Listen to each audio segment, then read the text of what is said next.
저는 경기도에서 조그만 카센터를 운영하면서 살고 있는 40세 남성입니다. 여러 날을 고민하다가 오늘 글을 올리는 이유는 결코 길지 않은 인생을 살았지만 가진 재산을 몽땅 날리고 죽기 일보 직전의 위기 상황을 2번이나 겪은 기막힌 경험담을 들려드리기 위해서입니다. 지금 생각해도 등골이 오싹해지고 머릿속이 텅 비는 느낌이 들면서 소름이 끼치지만 한 여성의 도움으로 2번의 위기를 겨우 넘길 수 있었습니다. 자기 발등 자기가 찍는다는 속담처럼 어쩌면 모든 건 사람을 쉽게 믿어버린 저의 잘못이 절대적으로 크다고 생각해요. 여러분들도 누군가 선뜻 호의를 베푼다고 하면 일단 의심하고 철저하게 확인해봐야 저처럼 어리석은 실수를 저지르지 않을 거란 말씀을 드리면서 이야기를 시작할게요. 저는 어릴 때부터 자동차를 엄청나게 좋아했어요.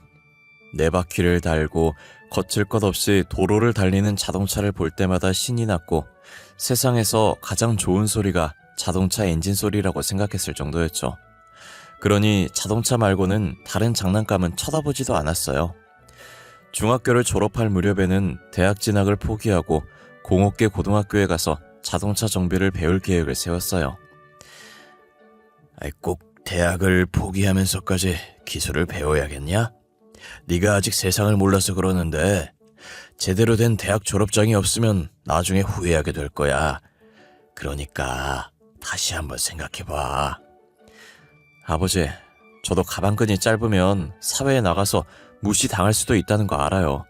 하지만 제가 사회생활을 할 때면 기술을 가진 사람이 좋은 대우를 받게 될 거라고요. 그렇게만 되면 좋지만 하여튼 네가 선택한 길이니까 후회하지만 마라.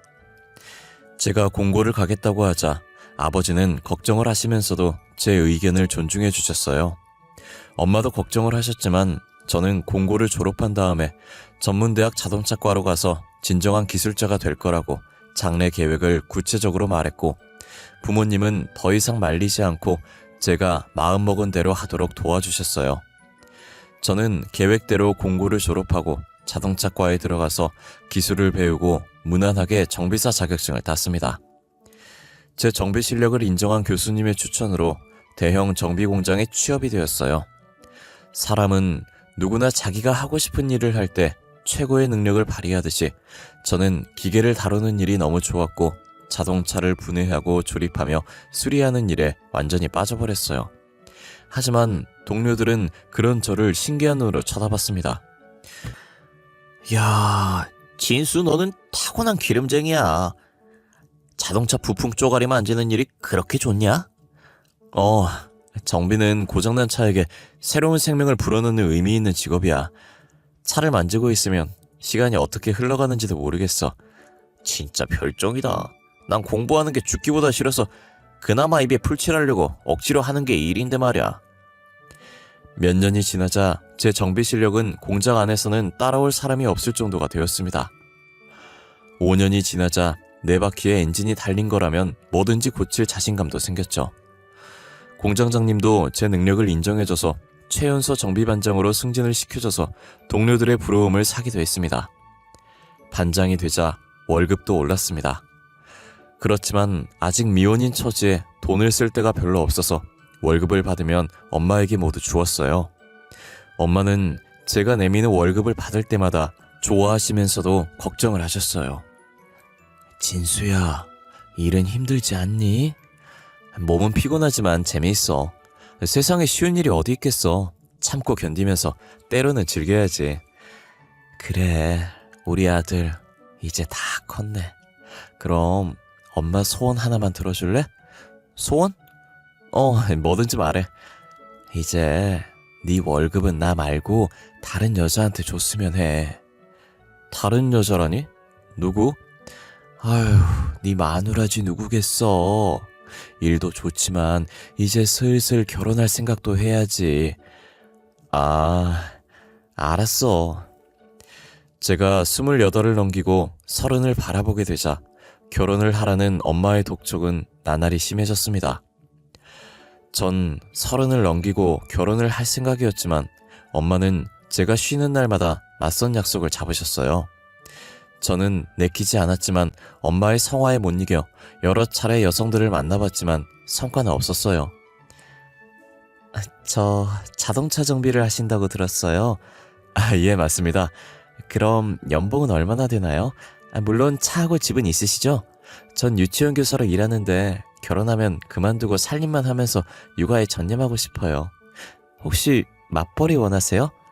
그럼 곤란해요. 그리고 결혼하면 당연한 거지만 분가해서 따로 사는 거 맞죠? 맞선은 늘 이런 식이었어요. 서로에게 호감을 가지는 건 안중에도 없었고 그저 조건만 따지고 맞춰보려고 들었어요. 이런 일이 여러 번 거듭되니 맞선 자리에 나오는 여성들이 모두 가격표가 매겨진 물건으로 보여서 마음에 들지 않았습니다. 당연히 교제로 이어지는 일도 없었고요. 진수야, 이번에는 아주 확실하다? 응? 마지막으로 한 번만 더 만나보자. 큰 병원 간호사라는데 아주 참하고 예뻐. 엄마, 이제 그만해. 결혼은 내가 알아서 한다고 했잖아.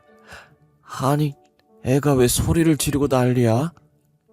엄마의 성화에 질려서 언성을 높이고 말았어요.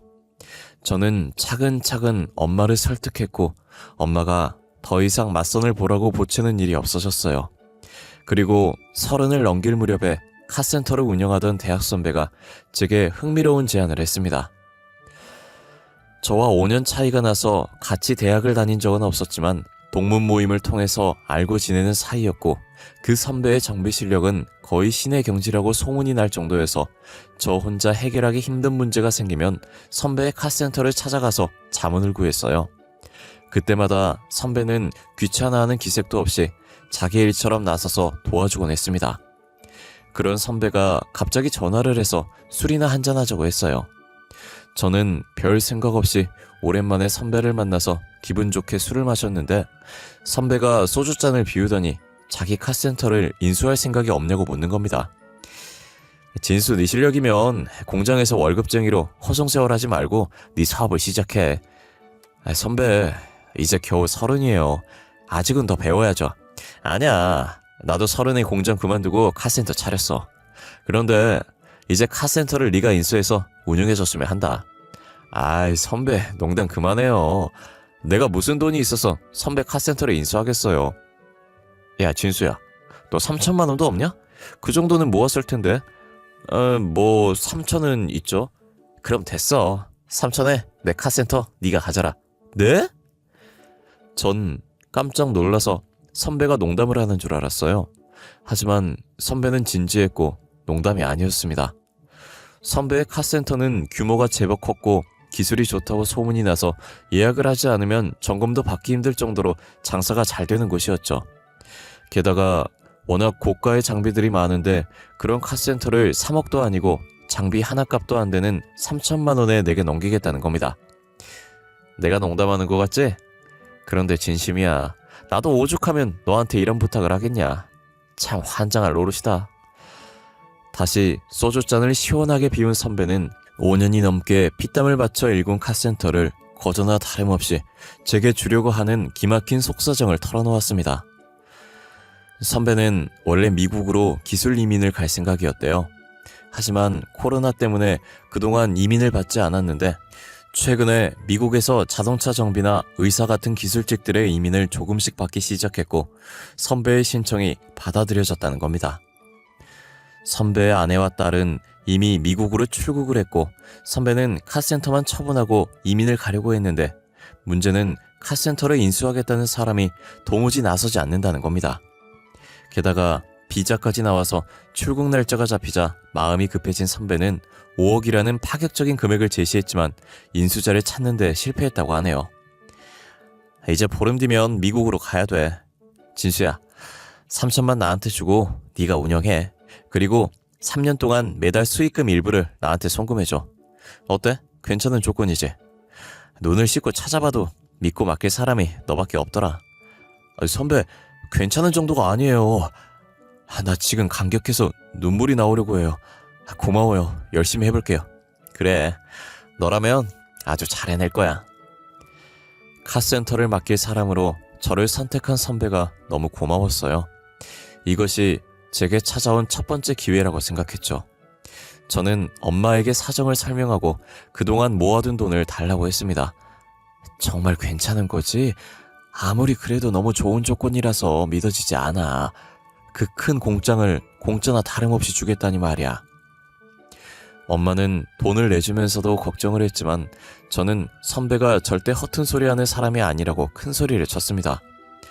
저를 만난 선배는 서류들을 여러 장 내밀면서 사인을 해달라고 했어요. 제가 살펴보려고 하자 선배는 그냥 형식적인 인수인계니까 빨리 사인을 하라고 재촉했고, 서류에서 얼핏 근저당 설정과 연대 보증이란 말이 보였지만 저는 의심 없이 사인을 해주었어요. 됐어. 참, 한 가지 남았네. 은행에서 확인 전화가 올 거야. 그러면 무조건 맞다고 해. 알았지? 선배의 말대로 은행 직원이 전화를 해서 선배의 카센터를 제가 인수한 게 맞냐고 물었습니다. 저는 자신있게 그렇다고 대답했고 녹취를 하겠다는 은행 직원의 말에 대뜸 동의했어요. 저는 은행 직원이 뭐라고 하든 내라고만 했습니다. 정말 순진하고 어리석었던 겁니다. 그날 선배에게 돈과 함께 미국에서 코리안 드림을 꼭 이루라고 덕담을 얹어주었습니다. 며칠 뒤에 공장을 그만둔 저는 희망에 부풀어서 제 사업을 시작했습니다. 고정 고객들도 제법 있었고 차를 고치는 제 실력이 입소문을 타고 퍼지면서 손님들은 나날이 늘어갔습니다. 저는 사업을 시작하면서 격리 직원을 한 명 뽑게 되었어요. 지인의 소개로 무역회사에서 격리로 일하다가 회사가 문을 닫는 바람에 실업자 신세가 되었다는 여성을 소개받았어요. 안녕하세요 사장님, 정지윤이라고 합니다. 그녀의 첫인상은 아주 선하고 얌전해 보였어요. 특히 수줍게 웃는 모습은 괜히 제 마음을 설레이게 만들었습니다. 저는 몇 마디 물어보지도 않고 바로 다음 날부터 출근하라고 말했죠. 그녀의 얼굴을 매일 보는 것만으로도 저는 너무 행복하고 좋았어요. 일을 하다가도 창문을 통해 컴퓨터 앞에 앉아서 열심히 서류를 정리하는 그녀의 모습을 보면 피곤함이 싹 사라지고 저도 모르게 얼굴에 미소가 번지곤 했습니다. 그때 저와 함께 공장에서 일했던 후배놈이 지윤이에 대한 제 마음을 알아채고 말았죠. 후배는 제가 공장을 그만두고 사업을 시작한다고 하자 자기도 데려가 달라고 매달려서 같이 일하게 되었어요. 형, 지윤이 좋아하지? 귀신은 속여도 내 눈은 못 속여. 아이 자식이 헛소리 말고 일이나 해. 형도 이제 사장이야. 꿀릴 게 뭐가 있어. 지윤이한테 형 같은 신랑감이면 가분하지. 내가 다리 놔줄 테니까 잘해봐. 후배는 제멋대로 지윤이와 저를 불러내서 술자리를 만들더니 자기는 슬며시 사라져버렸어요. 둘만 남게 되자 어색함이 밀려왔는데 뜻밖의 지윤이가 먼저 입을 열었어요. 사장님이 저를 어떻게 생각하시는지 모르겠지만 저는 사장님 좋아해요. 말을 마친 지윤이는 얼굴이 발갛게 달아올라서 고개를 숙였어요. 아 그래, 미투야. 엉겹결에 튀어나온 제 말을 들은 지윤이는 피식 웃음을 터뜨렸고 저도 따라서 웃고 말았네요. 지윤이와 저는 후배놈이 인정하는 커플이 되었고 사랑하는 여성이 곁에 있다는 게 이렇게도 좋고 행복한 것인지 정말 몰랐습니다. 하지만 세상을 다 가진 것 같은 행복은 어느 날 갑자기 완전히 깨지고 말았습니다. 불과 1년 만에 선배의 제안은 제 인생을 완전히 박살내고 나락으로 빠뜨리는 악마의 유혹이란 걸 알게 되었던 거죠. 은행에서 대출금 납부를 독촉하는 고지서가 날아오기 시작했지만 저는 무시했어요. 그러자 은행에서 직원들이 들이닥쳤습니다. 김진수 사장님이시죠? 대출금 변제가 이루어지지 않아서 찾아왔습니다. 대출금 거치 기간 1년이 지났어요. 약정대로 2달 이내 원금과 이자를 전액 일시 상환하셔야 합니다. 아니 대출이라니 그게 무슨 말씀이죠? 제가 어리둥절한 표정으로 묻자 은행 직원은 제가 사인한 서류들을 보여주었습니다. 전 선배가 제게 떠넘긴 대출금이 있다는 걸 알게 되었어요.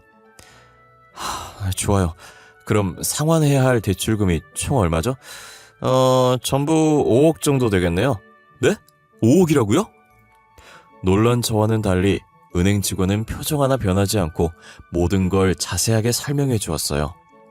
그제서야 선배에게 철저하게 속았다는 걸 알게 되었죠. 선배는 처음부터 은행에서 담보대출을 받아서 장비를 들여와서 카센터를 차렸고 대출금을 갚지 않으려고 저를 이용했던 겁니다. 기술 이민을 간다는 건 새빨간 거짓말이었죠. 당연히 선배는 연락이 닿지 않았어요. 딱 2달 후에요. 그때까지 5억을 갚지 않으면 모든 자산을 압류해서 처분하겠습니다.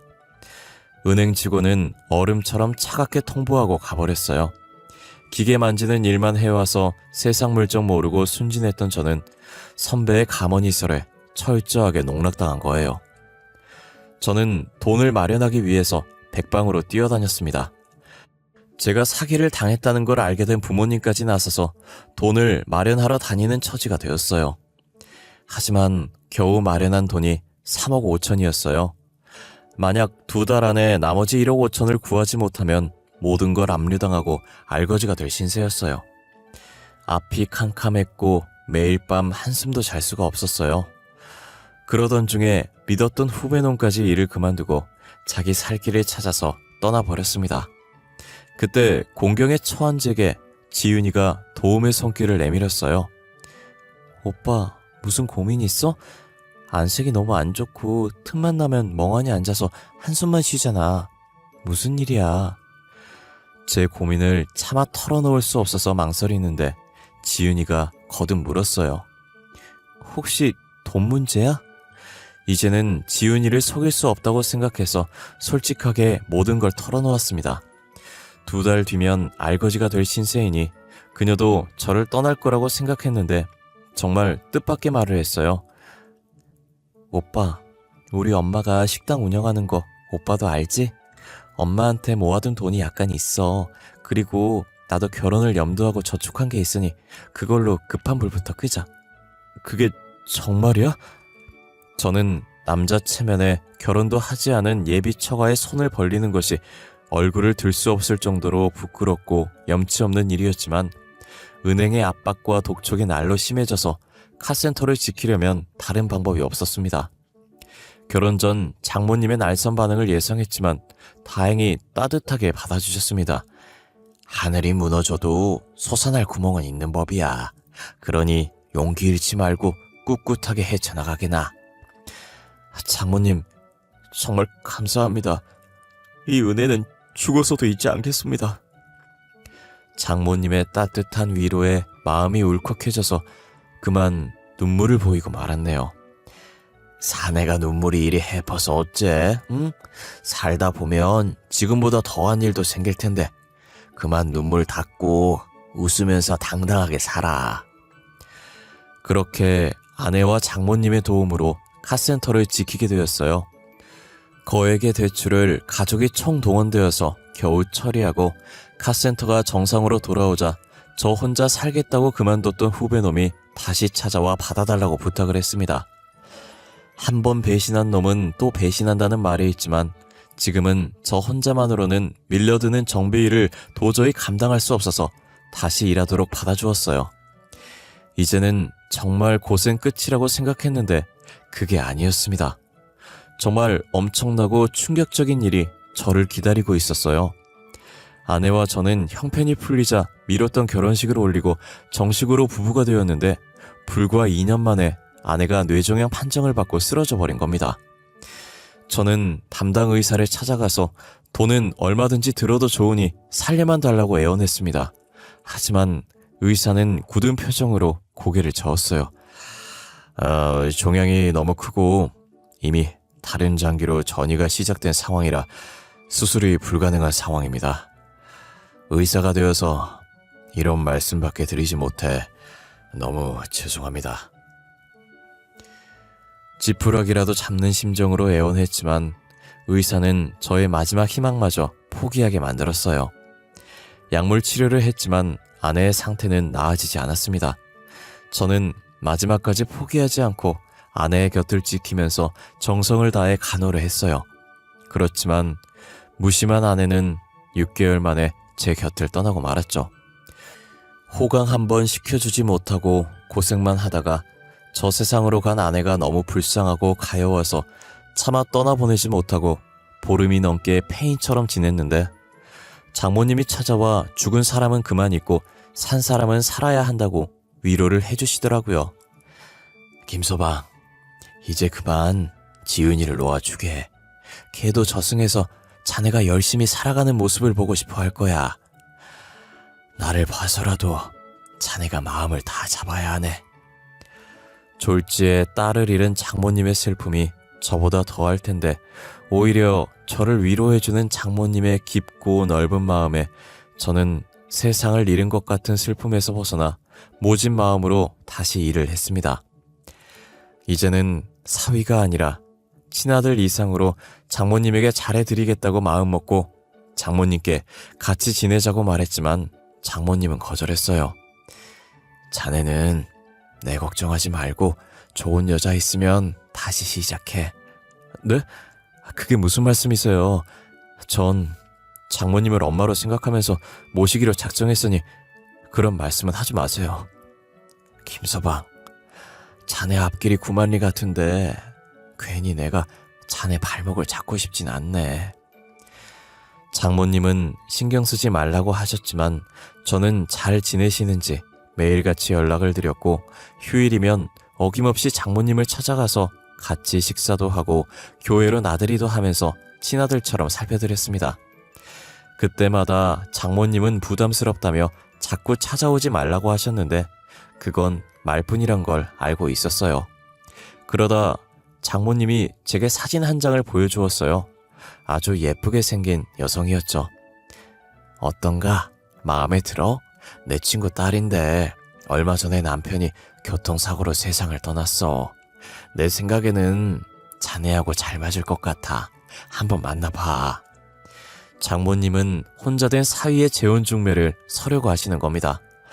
전 어이가 없어서 장모님에게 처음으로 화를 내고 말았어요. 장모님, 왜 이러세요? 전 끝까지 장모님 모시면서 살겠다고 했잖아요. 김서방, 나를 생각해주는 자네 마음은 고맙지만 이제는 자네도 새 출발하게. 그래야 내 마음이 편해. 전 재혼할 생각 없어요. 그러니까 장모님도 다른 여자 만나란 말은 하지 마세요. 장모님은 저를 만날 때마다 미안한 마음이 들어서 불편해 하셨습니다. 하지만 저는 마지못해 장모님을 보살펴 드리는 게 아니었습니다. 장모님이 선뜻 1억이 넘는 거액을 내주지 않았다면 전 아마 이 세상 사람이 아닐지도 모르는 일이니까요. 물론 그 돈은 거의 다 갚았지만 제 마음속에는 여전히 부채의식이 자리 잡고 있었습니다. 1년이 넘게 지나자 아내를 잃은 슬픔은 가라앉았고 장모님도 저를 아들로 여기면서 지내게 되었는데 사람 일이란 참 묘한 것이어서 5년이 지난 뒤에 제게 여자가 생겼습니다. 그녀의 이름은 정소희였고 카센터에 자주 오는 단골 손님이었어요. 그녀는 비싼 외제차를 타고 다녀서 처음부터 기억에 남았던 손님이었어요. 자동차 점검을 핑계로 한 달에 한 번은 꼭 들렸고 워낙 성격이 싹싹하고 밝아서 처음 보는 저에게 대뜸 오빠라고 불렸던 여자였죠. 그렇게 그 여자와 저는 편하게 말을 놓으면서 연락하고 지내는 사이까지 발전했습니다. 그러던 어느 날 그녀가 주말에 뭐 할 거냐고 제게 물었어요. 뭐 특별한 계획은 없어. 주말에는 그냥 집에서 쉬어야지. 오빠 뭐야, 재미없게. 그러지 말고 나랑 같이 영화 보러 가자. 그래서 주말에 소희와 첫 데이트를 하게 되었어요. 영화를 본 다음에 밥을 먹으면서 그녀의 집안이 얼마나 대단한 갑부인지 알게 되었죠. 아버지는 미국에서 사업을 하고 계시고 엄마는 부동산 투자를 하셔. 아버지는 나한테 사업을 물려줄 테니 미국으로 들어오라고 하시는데 난 싫어. 난 내가 태어난 나라에서 계속 살 생각이야. 소희는 얼핏 사업가인 아버지의 재산이 수백억이 넘는다는 말을 했어요. 그동안 돈을 보고 달려드는 남자들이 숱하게 많았지만 하나같이 늑대같이 느껴져서 독신을 고집해왔는데 저를 만난 다음부터 생각이 달라졌다고 말했어요. 그냥 오빠가 편하고 좋아. 다른 이유 같은 건 없어. 부부는 무엇보다 같이 있으면 그냥 좋고 편해야 된다고 생각해. 오빠가 내게는 그런 느낌을 주는 남자야. 소희의 적극적인 애정 공세 덕분에 저희들은 자연스럽게 연인 관계가 되었고 소희의 엄마를 만나서 인사까지 드리게 되었어요. 소희 엄마의 첫인상은 부잣집 사모님 같은 느낌이 확 풍겼어요. 외모와 옷차림 그리고 말투까지 품격과 교양미가 철철 넘치는 여성이었습니다. 만나서 반가워요. 젊은 나이에 자기 사업체를 운영하고 있다니 대단해요. 알고 있겠지만 집안이 넉넉한 편이라 소희가 버릇없이 자라서 아직 철부지예요. 여러 가지로 모자란 점이 많으니 서로에 대한 사랑과 애정으로 이해해주기 바래요. 그녀는 마치 주례사 같은 말을 제게 해주었죠. 그리고 정말 귀에 솔깃한 제안을 했습니다. 소희와 결혼하게 되면 내가 가진 여유 자금을 카센터에 투자할 테니까 아주 크게 키워봐요. 이왕 시작했으면 그 분야에서 최고가 되어야 되지 않겠어요? 네, 맞습니다. 저를 믿고 도와주시겠다니 감사할 따름입니다. 열심히 해서 꼭 보답하겠습니다. 그러면서 카센터 명의를 소희 앞으로 해달라는 말을 슬쩍 흘렸어요. 그런 건 문제가 되지 않았죠. 예비 장모님이 자리를 비웠을 때 소희는 자기 엄마가 최소한 20억은 투자할 생각이라고 귀띔해줬습니다. 너무나 뜻밖의 말에 꿈인지 생시인지 도무지 분간을 할 수가 없는 지경이었죠. 내가 이런 횡재를 해도 되는 걸까 믿어지지 않았지만 아내를 잃고 그동안 마음고생을 한 것에 대한 보답이라고 생각했습니다. 소희는 결혼을 빨리 하자고 서둘렀고 저도 미룰 생각은 없어서 결혼식장이며 여러 가지 준비를 정신없이 하고 있을 때 장모님이 저를 만나자고 하셨어요. 김서방, 여자 생겼다면서? 장모님은 제게 여자가 생겼다는 걸 알고 계셨어요. 네, 맞습니다. 진작에 말씀을 드렸어야 했는데 죄송합니다. 아니, 뭐가 죄송한가? 정말 잘된 일이야. 진심으로 축하해. 저는 뭐라고 할 말이 없고 미안한 마음이 들면서 고개만 숙이고 있었는데 장모님은 웃으면서 축하한다고 하셨고 앞으로 잘 살라고 덕담을 해주셨어요.